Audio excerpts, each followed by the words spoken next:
할렐루야. 주님의 평강이 우리 성도님들에게 가득하기를 축복합니다. 오늘 말씀의 제목은 돌보시는 하나님입니다. 여러분, 우리 인간은요 언제나 누군가의 돌봄이 필요합니다. 그죠? 누군가의 돌봄이 없으면 살아가기가 좀 어려워요. 그게 우리의 존재예요. 정신과 의사인 문요한 씨의 책 가운데 나는 왜 나를 함부로 대할까에 보면 우리 인간은 자기 돌봄이 필요하다라고 그렇게 말합니다. 자기를 돌보는 일이 건강하고 행복한 삶을 가꾸는 전제 조건이다라고까지 그렇게 이야기를 해요. 그런데 이 책에서는 자기 자신과의 관계를 회복하는 것이 중요하다라고 그렇게 말하면서 자신을 온전히 이해하고 삶의 동반자로서 스스로에게 친절해지는 것이 필요하다라고 그렇게 이야기를 합니다. 그래요, 여러분, 우리는 우리 자신을 이해하고 자신에게 친절을 베풀면서 자신을 돌볼 필요가 있어요. 이렇게 여러분, 스스로가 돌봐야 될 정도로 우리는 여러분 돌봄이 필요한 존재예요. 누군가가 돌봐주지 않는다면 우리 스스로라도 좀 돌봐줘야 된다라는 거죠. 그래서 여러분, 우리는 태어날 때부터 누군가의 돌봄을 받기 시작합니다. 여러분, 태어나자마자 누구의 돌봄이 필요합니까? 부모님, 그죠? 부모님으로부터 헌신적인 사랑으로 돌봐주는 그 돌봄이 있었기 때문에 지금 우리가 이 자리에 있는 거잖아요. 물론 특별한 경우에는 부모의 돌봄을 받지 못하고 다른 이들의 돌봄을 받아서 또 자라기도 하죠. 어쨌든 여러분, 우리가 이 땅에 태어나면서부터 우리는 스스로 힘으로 살아갈 수 없어요. 부모의 돌봄이 있든지 아니면 또 다른 누군가의 제3자의 돌봄이 있어야 우리는 살아갈 수 있는 그런 존재이죠. 그러다가 청소년 시기에 들어가면 그때부터는 부모 외에 다른 어떤 존재들의 돌봄을 받기 시작합니다. 부모님의 돌봄도 여전히 받지만 누구의 돌봄들이 추가가 됩니까? 선생님들 또는 친구들의 돌봄이 추가되기 시작하죠. 오죽하면 여러분, 친구 따라 강남 간다라는 그런 이야기도 있지 않습니까? 친구의 영향력이 이제 청소년 시기에는 커져가는 그런 시기다라는 거죠. 그리고 어떨 때는 이 청소년 시기에는 부모보다도 더 큰 영향을 친구들에게 받기도 합니다. 그래서 부모에게 이야기하지 못하는 이야기도 친구들에게 하기도 하고, 친구들만의 돌봄을 원하고 친구들만의 돌봄을 누리려고 하는 그 시기가 바로 청소년의 시기이죠. 그래서 그때만큼은 참 친구가 중요하다라고 그렇게 이야기를 하잖아요. 그래서 부모님들은 자녀들이 청소년 시기가 되어지면 누구를 만나는가? 우리 자녀가 만나는 친구가 어떤 사람들인가? 어떤 아이들인가? 좋은 아이들인가? 혹여나 나쁜 길을 걸어가는 아이들은 아닌가? 그렇게 노심초사하면서 아이들의 친구들을 살펴보기 시작해요. 그래서 우리 아이들이 혹여라도 좀 그릇된 길로 가는 친구들을 만나는 것은 아닌가? 그럼 만약에 그렇다면 아이들에게 조언하죠. 그 친구는 만나지 않았으면 좋겠다. 근데 참 이 시기에는 부모님의 말을 잘 안 듣잖아요, 그죠? 그래서 부모님이 봤을 때는 걱정이 되는 친구인데도 불구하고 본인들의 판단에 그래도 괜찮아 라고 되어지면 그러한 친구들을 만나면서 그러한 친구들과 서로 또 돌봐주는 그런 관계를 형성하는 것도 우리는 보게 되어집니다. 어쨌든 여차여차해서 그 청소년 시기를 지나고 나면, 이제 어른이 되어지고 나면 이제 또 새로운 돌봄의 대상들을 만나죠. 배우자를 만나기도 하고요, 또 직장 동료들, 또 다른 인생의 영역 가운데에서 서로 돌봐줄 수 있는 그런 사람들을 만나요. 그래요, 사랑하는 이를 만나서 배우자로서 이제 결혼식을 올리게 되어지고, 또 배우자끼리 서로 돌보면서 가정의 울타리를 세워갑니다. 그러다가 아이를 낳게 되어지면 이젠 자신이 부모로서 아이들을 돌보기 시작하죠. 그때에는 부부간의 돌봄이 여러분 절실합니다. 아이를 낳아서 아이를 돌볼 때 부부간의 돌봄이 절실해요. 무슨 말입니까? 야, 아이일 때는 몰랐는데 부모가 되어져서 아이를 키워보니 이게 만만치 않거든요. 쉽지 않아요. 마음의 여유도 없어요. 그 당시에는 또 사회적으로도 불안불안하잖아요. 아이들을 키울 때에는 사회에서 자리를 잡아가는 단계이다 보니 여러 가지 어려움들을 경험하죠. 또 가족들을 위해서 헌신하는 그런 시간이다 보니 부부간에 서로 돌보아주는 그런 시간이 절실합니다. 뿐만 아니라 친구들의 돌봄과 이웃들의 돌봄, 직장 동료들 간의 돌봄의 손길들도 필요해요. 그렇게 그런 돌봄들의 시간을 보내고 나서 나중에는 노년기에 들어서면 이제는 자녀들이 부모님을 돌봐줘야 됩니다. 평생 자녀와 손주들을 위해 헌신한 그 부모님의 은혜를 기억하고 이제는 연약해진 그 부모님들을 자녀들이 돌보는 것이 여러분 마땅하죠. 오늘은 설날이에요. 그래요, 여러분 설날이라든지 추석이라든지 명절이 되어지면 우리는 멀리 계신 부모님을 만나기 위해서 길을 떠납니다. 왜죠? 왜 여러분 멀리서 그렇게 멀리서 부모님 만나려고 이 자리에 여러분 왜 오셨습니까? 우리 대산의 가족들 중에는 울릉도에서 오는 우리 가족들도 있잖아요, 그죠? 경기도에서 오는 가족들도 있잖아요, 그죠? 멀리서 부모님을 만나기 위해서 가족들을 만나기 위해서 그렇게 먼 걸음을 여러분들 오셨어요. 여러분 오신 이유가 뭐예요? 뭐 여러 가지 이유들을 이야기할 수 있겠지만 저는 온 가족이 서로 떨어져 있다가 서로를 돌아보는 시간, 서로를 돌보는 시간을 가지기 위해서 먼 거리를 그렇게 달려왔다라고 그렇게 저는 생각이 되어집니다. 그래서 여러분 설날이 되어지면 가족들이 모여가지고 서로의 안부를 물어요. 서로의 안부를 묻고 자녀들, 손주들 어떻게 지냈는가, 또 할머니, 할아버지는 어떻게 지내셨는가, 또 부모님은 또 어떻게 지내셨는가, 서로의 안부를 물으면서 서로를 돌보는 시간을 가지는 거예요. 혹여라도 우리 부모님이 육신이 좀 많이 약해진 것은 아닌가, 혹여라도 그런 모습이 보이면 이제 설날이 마치고 나서 집에 돌아가면 이제 부모님을 위해서 한약도 한제 해드리고,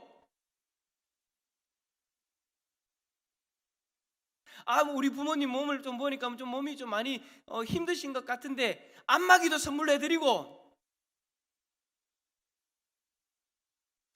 별로 동의를 안 하시는데 저는 최선을 다하고 있습니다. 부모님에게 뭔가 필요한 것은 없는가라는 것이 보여지면 그렇게 돌봄의 모습으로 서로를 챙겨가는 거예요. 우리 할머니, 할아버지는 어때요? 자녀가 혹시나 너무나도 지친 것은 아닌가, 그런 모습이 보이면 또 하나님 앞에 더 기도해야 되겠구나, 또 음식을 해서 더 보내줘야 되겠구나, 그런 결단도 하고, 또 손주들이 혹여라도 공부하는데 뭐 필요한 것은 없는가 그러면서 용돈도 주기도 하고.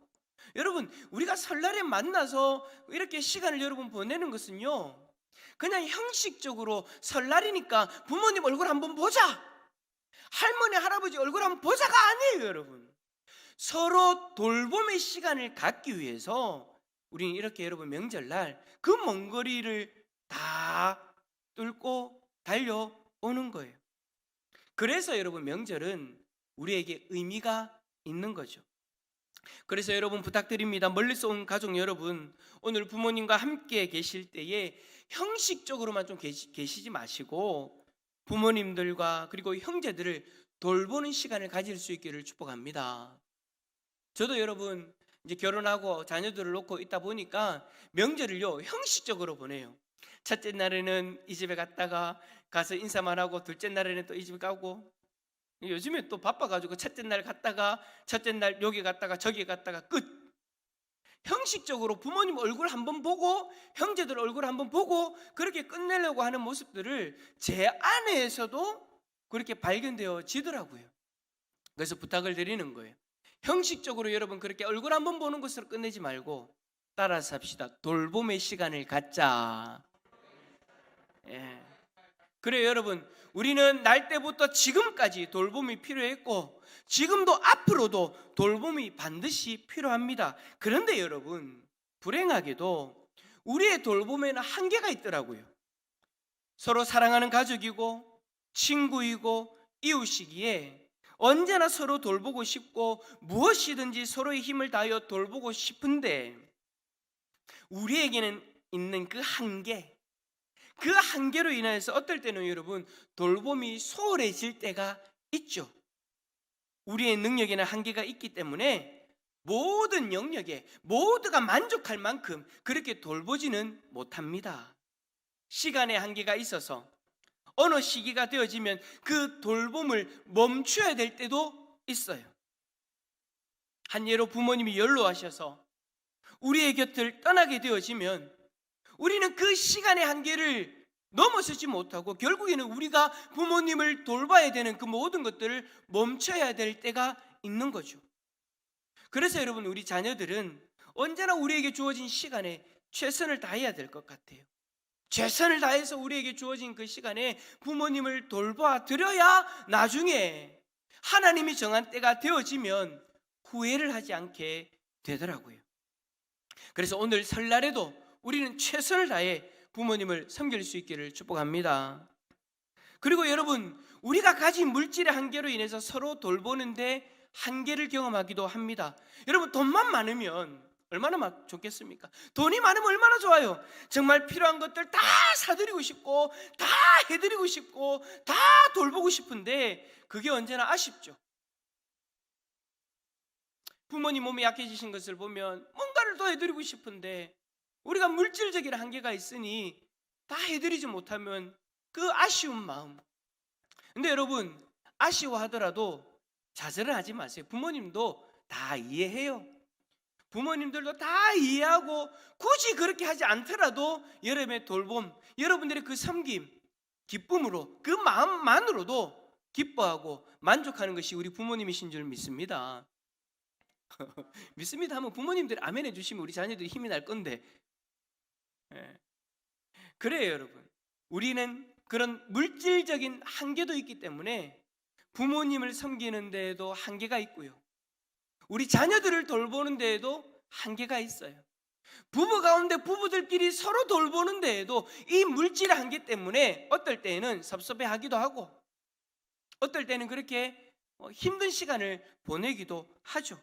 더 해주고 싶고 더 채워주고 싶은데 부족함이 없도록 다 해주고 싶은데 언제나 아쉬움이 남는 것이 우리의 현실이기도 하다라는 거예요. 이러한 한계로 인하여서 여러분, 오늘 설 아침인데도 불구하고 어떤 가족은 이번에 설에 가족들이 모이는 곳에 오지 못하기도 하죠. 회사 일들 때문에, 여러 가지 일들 때문에. 저 같은 경우에 여러분 보세요. 저는 오늘 지금 어디에 있어요? 설날 아침에 부모님 있는 해운대로 달려가야 되는데 목사이니까 목사의 직분을 감당하기 위해서 이 자리에 있잖아요. 이것은 저의 한계예요.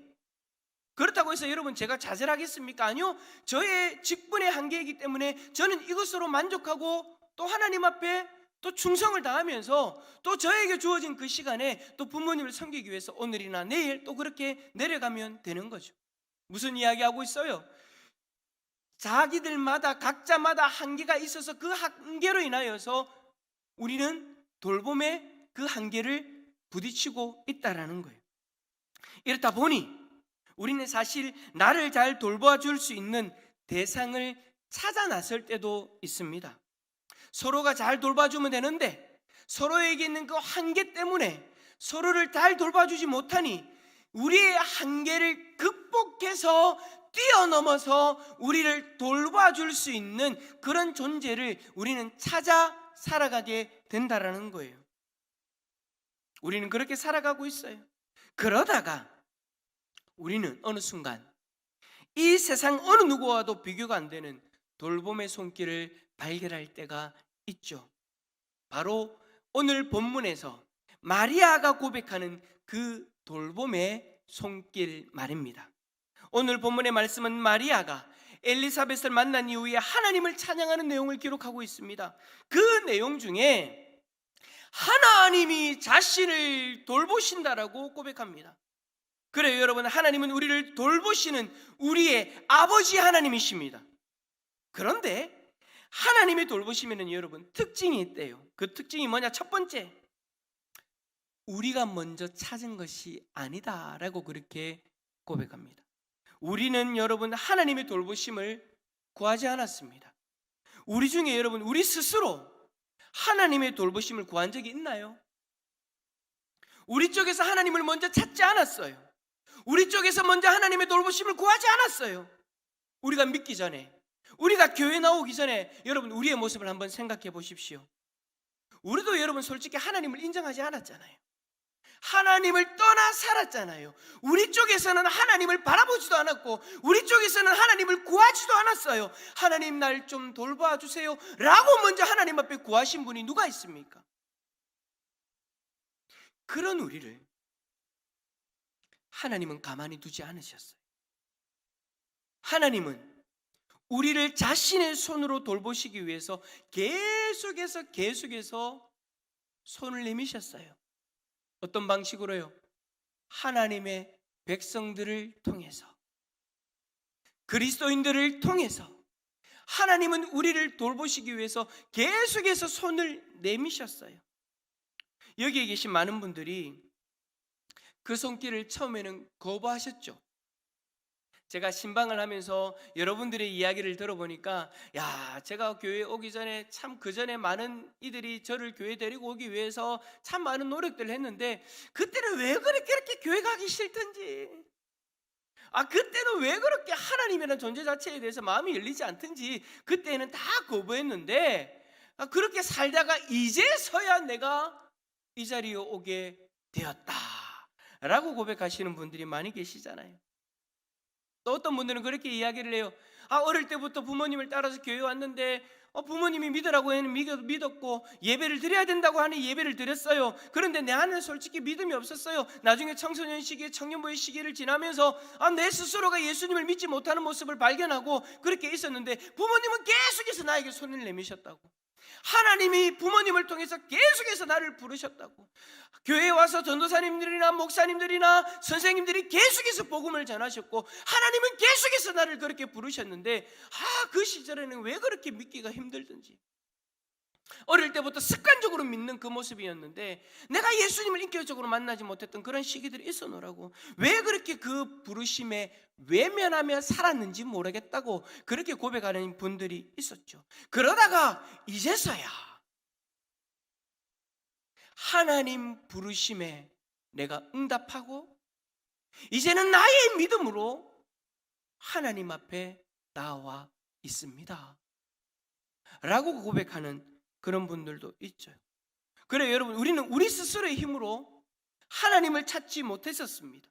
하나님을 믿는 부모님을 통해서라든지 친구나 이웃을 통해서, 선생님들을 통해서, 교육자들을 통해서 하나님은 하나님 앞에 나오지 못하는 우리에게, 하나님 앞에 스스로 나오지 못하는 우리를 위해서 계속해서 하나님은 부르셨고 우리에게 다가오셨고 우리에게 손을 내밀어 주셨습니다. 그렇게 그 하나님의 부르심 앞에서 결국에는 믿음으로 반응하게 되어졌고 그렇게 우리는 하나님의 돌보심을 경험할 수 있는 하나님의 백성이 되어졌습니다. 여러분, 마리아도 마찬가지였어요. 오늘 마리아가 하나님의 부르심에 감사하면서 돌보심에 감사하면서 하나님 앞에 찬양을 하고 있거든요. 그런데 여러분, 마리아도 먼저 이 부르심 가운데 하나님을 찾은 것이 아닙니다. 하나님 쪽에서 마리아를 부르셨고 마리아를 찾아오셨어요. 누구를 통해서요? 마리아 같은 경우에는 천사를 통해서 마리아를 찾아오시고 마리아에게 하나님의 뜻을 알려주시고 마리아에게 일어날 일들에 대해서 말씀하셨어요. 그 부르심 앞에 믿음으로 반응했잖아요. 여러분, 우리가 2주 동안 살펴보았던 말씀들이 그 말씀들이잖아요. 하나님이 마리아를 통해서 말씀하셨던 그 하나님의 뜻과 그 계획, 그 뜻과 그 계획을 통해서 마리아는 하나님의 부르심을 경험하게 되어졌고 하나님의 돌보심을 발견하게 되어진 거예요. 그것처럼 하나님이 우리를 돌보시기 위해서 우리를 부르셨고 그 부르심에 지금 믿음으로 반응하여 이 자리에 우리 모두가 있는 줄 믿습니다. 두 번째 하나님의 돌보심의 특징은요, 따라서 합시다. 비천한 우리를 돌보셨습니다. 자, 우리 마리아의 고백 48절 한번 읽어볼까요? 48절입니다. 시작.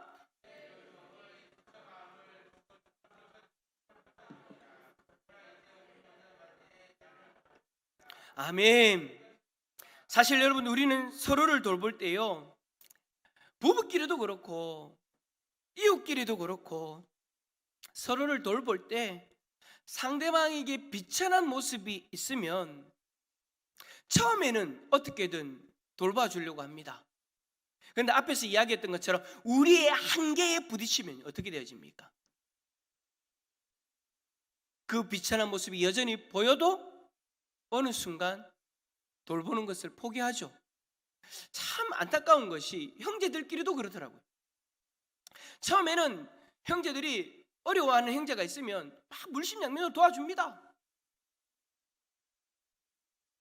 근데 이게 나아져야 되는데, 이 비천함의 문제가 우리의 도움으로 해결되어져야 되는데, 그렇지 않고 계속해서 그 비천함 가운데 계속해서 머물고 있으면 어떻게 되어지느냐? 형제들도 나중에는 두 손 두 발 다 들더라고요.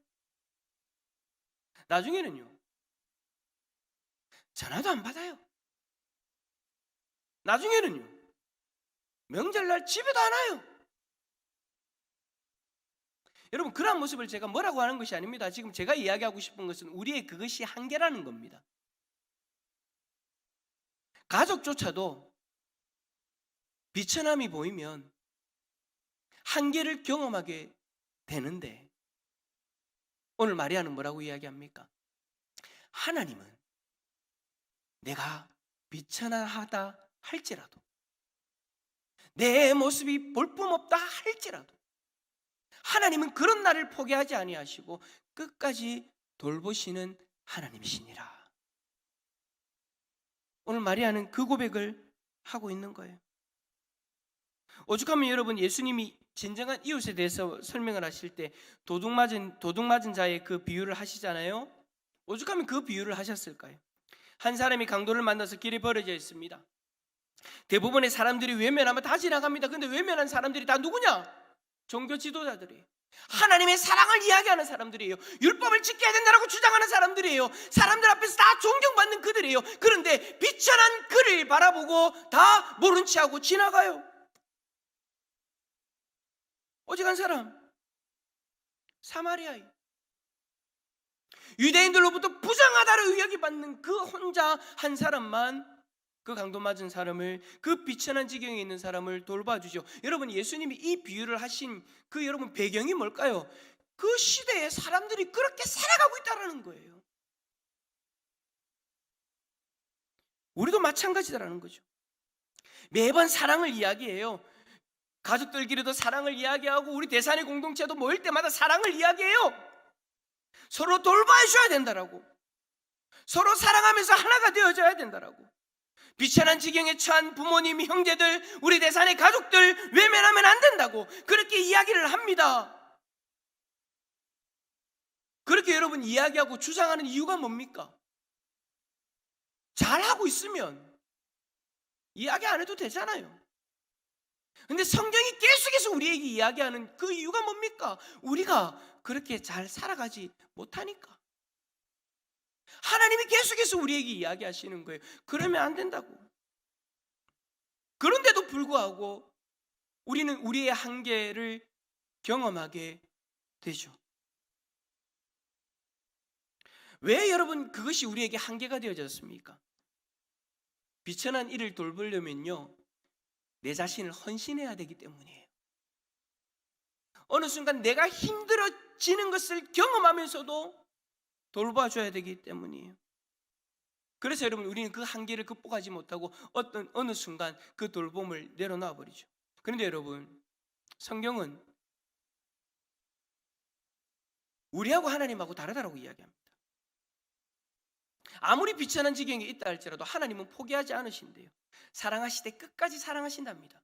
우리가 여러분 생각해 보세요. 이 땅 가운데에서 예수 그리스도로 말미암아 부르심을 받아서, 하나님 앞에 부르심을 받아서 이 자리에 있습니다. 하나님이 우리를 사랑하셔서 우리를 비천한 지경에서 우리를 구원하셔서 이 자리에 있습니다.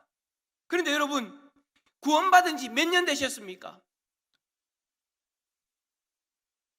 어떤 분은 1년, 어떤 분은 5년, 10년, 20년, 30년, 40년 넘으신 분들도 있어요.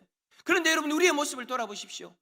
죄의 비천함 속에서 구원받아서 하나님의 백성이라고 이 땅 가운데 살아가고 있는데, 우리는 과연 하나님 보시기에 비천함에서 벗어나 있습니까?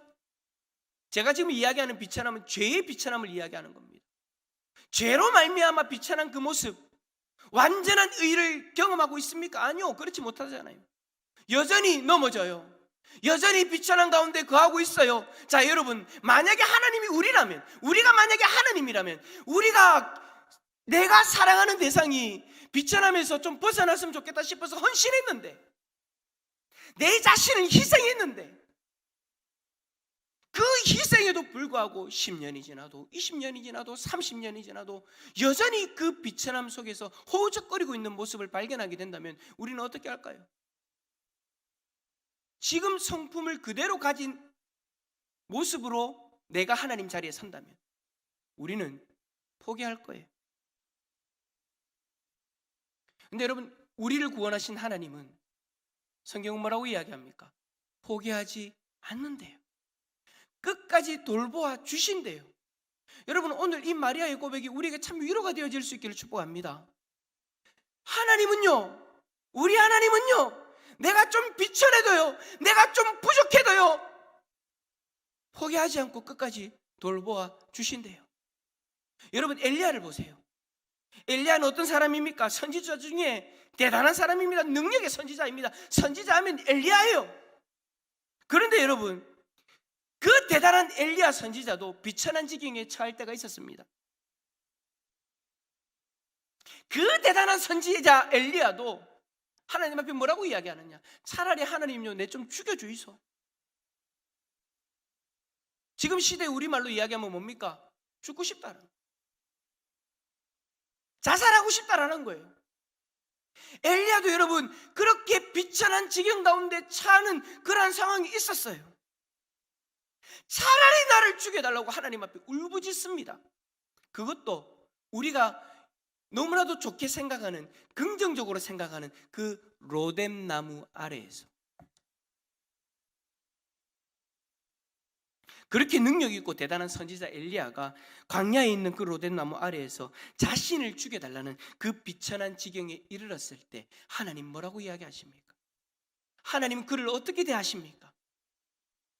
야, 내가 그렇게 능력 주고, 내가 그렇게 기적적으로 응답해 주고, 내가 그렇게 너와 함께 있는데 이제 와서 죽여달라고? 이놈의 자식, 소용없네.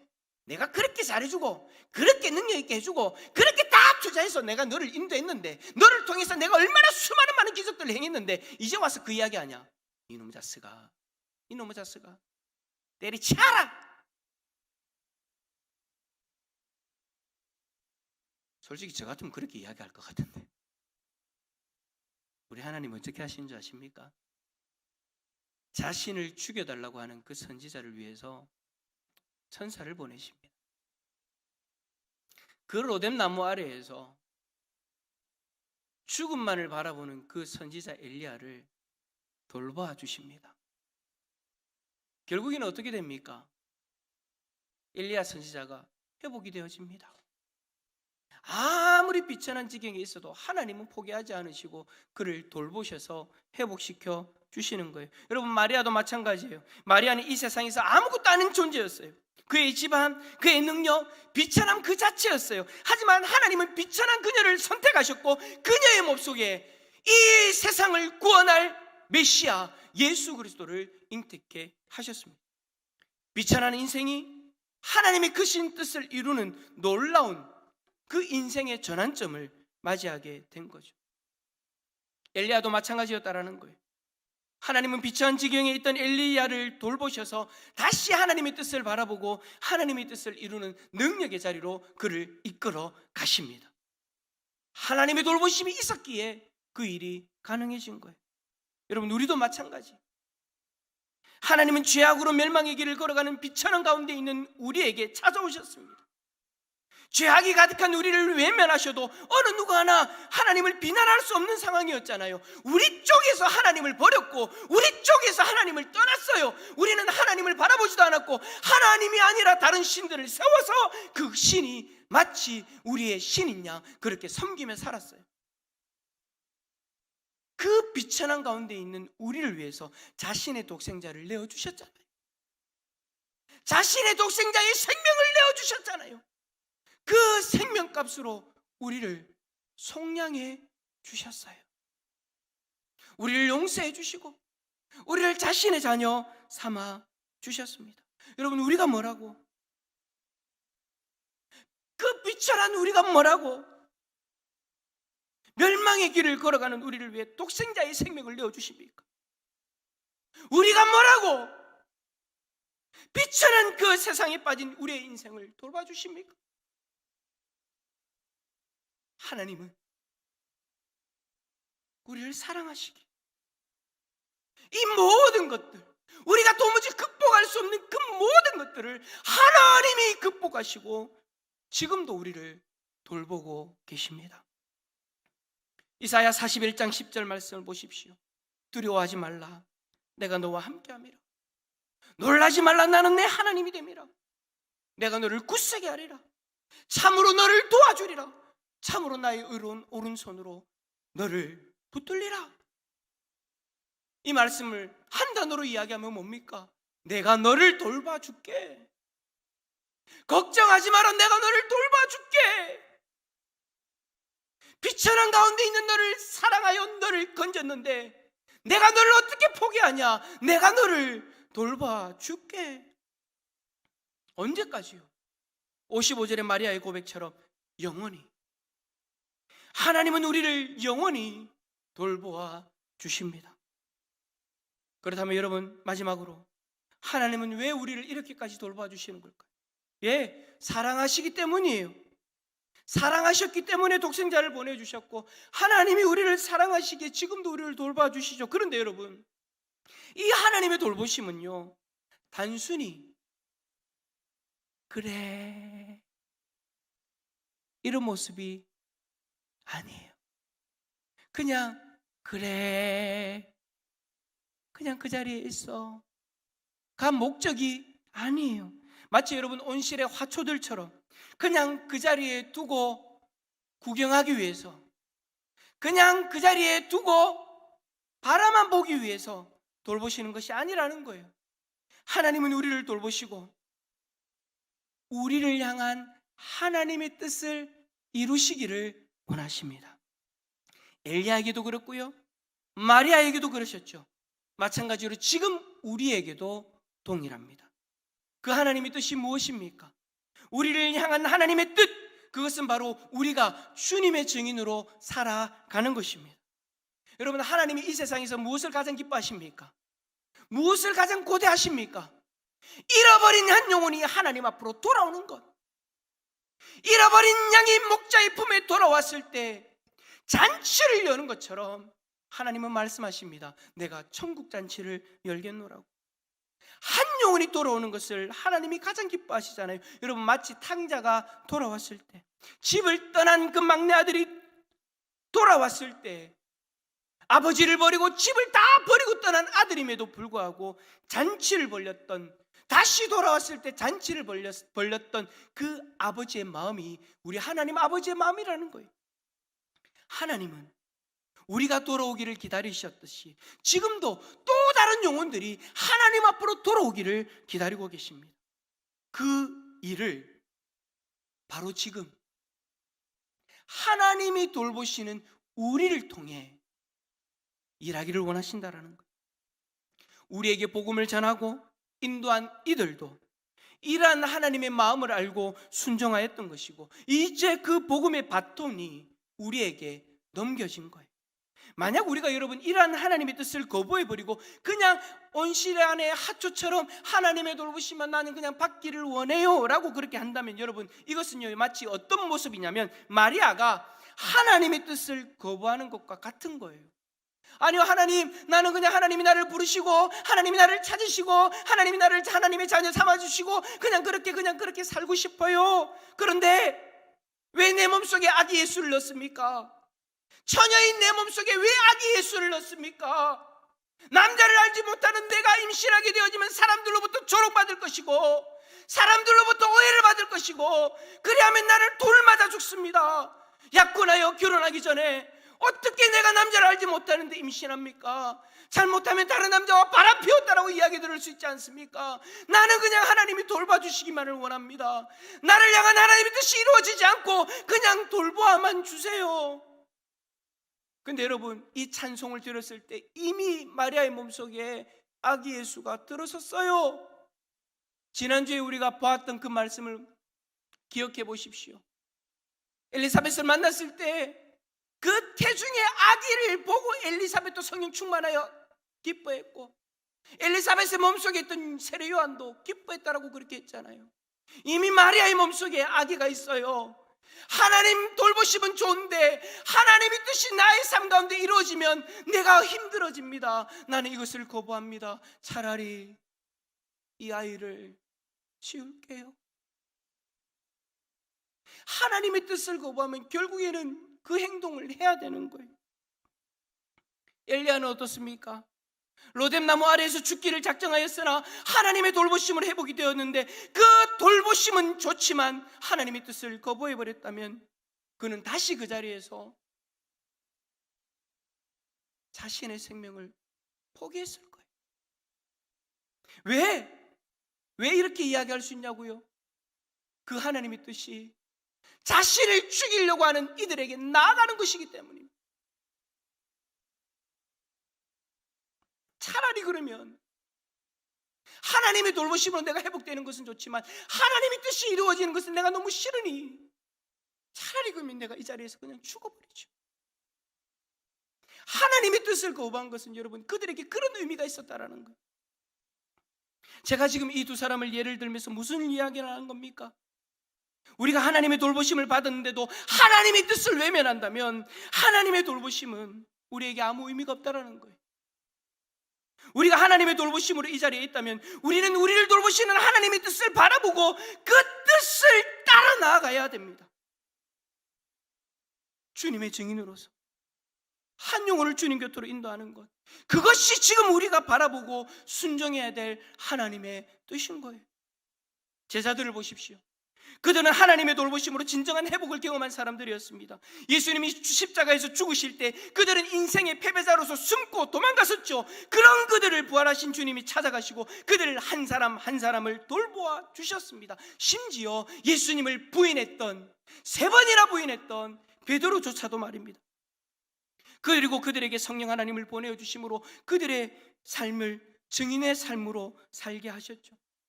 만약 그들이 주님의 뜻을 외면했다면 그들은 다시 숨어 지내고 도망 다녀야 되는 그런 신세였을 거예요. 그러면 여러분, 주님의 돌보심은 아무 의미가 없는 것이죠. 그래요, 비천한 우리는 지금도 하나님의 돌보심을 경험하며 살아갑니다. 그 돌보심으로 말미암아 죄의 비천함에서 구원함을 받았고 그 돌보심으로 말미암아 우리는 하나님을 아버지라고 부를 수 있는 존재가 되어졌어요. 그렇다면 이제는 하나님의 돌보심을 받은 자답게 하나님의 뜻을 이루는 삶을 살아야 되지 않겠습니까? 예수 그리스도의 증인으로서의 삶을 살아가는 것이 우리를 돌보시는 하나님의 뜻을 이루는 삶인 거예요. 간절히 바라기는 우리 모두 함께 우리를 돌보시는 하나님의 뜻을 이루어갈 수 있기를 축복합니다. 우리를 돌보시는 하나님이 하나님의 뜻을 이룰 수 있도록 우리에게 능력을 주시고 지혜를 주시고 우리를 인도하실 것입니다. 매 순간 이러한 하나님의 돌보심을 경험하고 하나님의 뜻을 온전히 이루어가는 복된 하나님의 백성들이 다 되시기를 예수 그리스도 이름으로 축원합니다.